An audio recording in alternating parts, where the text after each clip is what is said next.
This game brings back some memories. Scott Pilgrim vs. the World was probably one of the first video game movie adaptations I ever watched. And damn, was it a good-ass movie. Friggin' blasting my threshold, I'll explode in the car and trying to explain why I listened to a band called Sex Bomb is, something I'll never forget. I remember playing the demo for the game when I was younger after watching the movie, but I never got around to playing the full release. Come to find out years later that the game was unavailable everywhere due to licensing issues. But fast forward to now, and it's been re-released on just about every platform you can think of.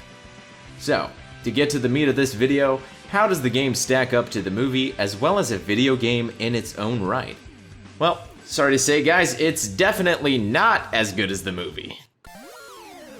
Still, there are things to enjoy here about this game though.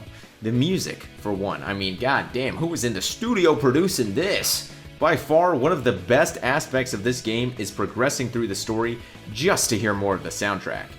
It's also really cool to see various scenes of the movie recreated in video game format, even if they're both on the same subject matter and blah blah blah blah. Anyways, you got this little Mario-esque character select screen, some green warp pipes on the world map, and damn, how did Nintendo not get their panties in a bunch and sue Brian O'Malley for this? Regardless, there are a ton of nods to other video games within Scott Pilgrim, and it's cool to see Scott Pilgrim vs. the World pay homage to its influences. I mean, nigga, Scott over here can even shoot a friggin' Hadouken out of his hands, how cool is that?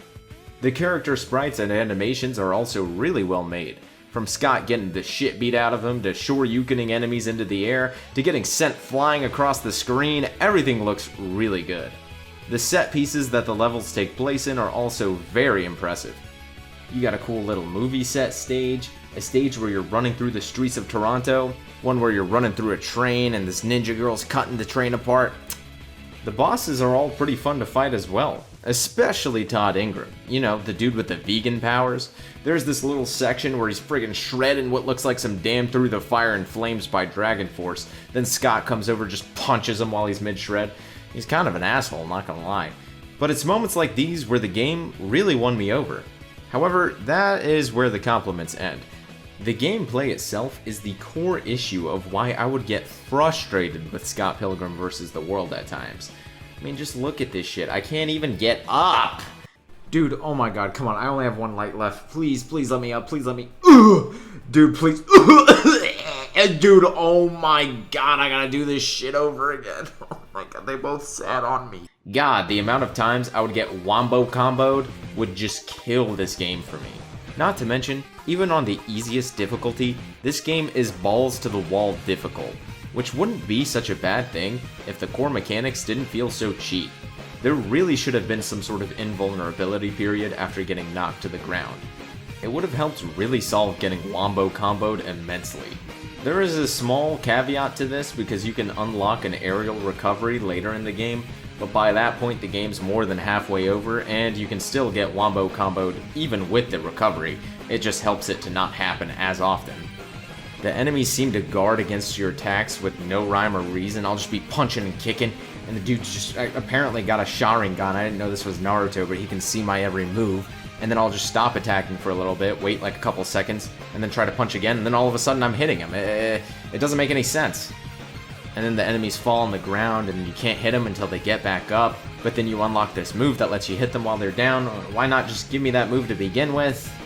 I'm not done yet. The controls also feel very outdated. Sometimes I would try and dash, but end up walking, or try to punch someone, but end up picking up a weapon.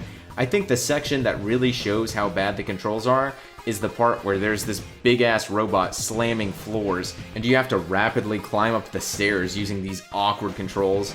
And I mean, just look at what I'm showing on screen. I don't even have a chance because of where it spawns me. Jesus, if I mess up once, I'm literally... There goes a life. And you need lives, because if you lose, it doesn't just let you reattempt the boss. Nope, back to the start of the level for you. I had to use a cheat code built into the game, mind you, just to be able to beat the final boss, so I wouldn't have to farm for cash. And getting extra lives is so convoluted, I had to look it up. It's just like, why does everything have to feel like I have to jump through all these hoops just to be able to get further within the game? there were just a lot of frustrating aspects of Scott Pilgrim vs. the World the game that I feel like could have been polished and it would have made a much better game for it. With all that being said though, I still had a blast playing Scott Pilgrim and would recommend picking up the game if you're a fan of beat 'em ups or even just a fan of the movie. If I had to give the game a rating, I'd give it a solid 3 out of 5 Pilgrim points. What did you all think of Scott Pilgrim? Did you play the game 10 years ago as well? Let me know down in the comments below, and don't forget to like and subscribe, or Scott Pilgrim ain't getting with Ramona at the end of the game.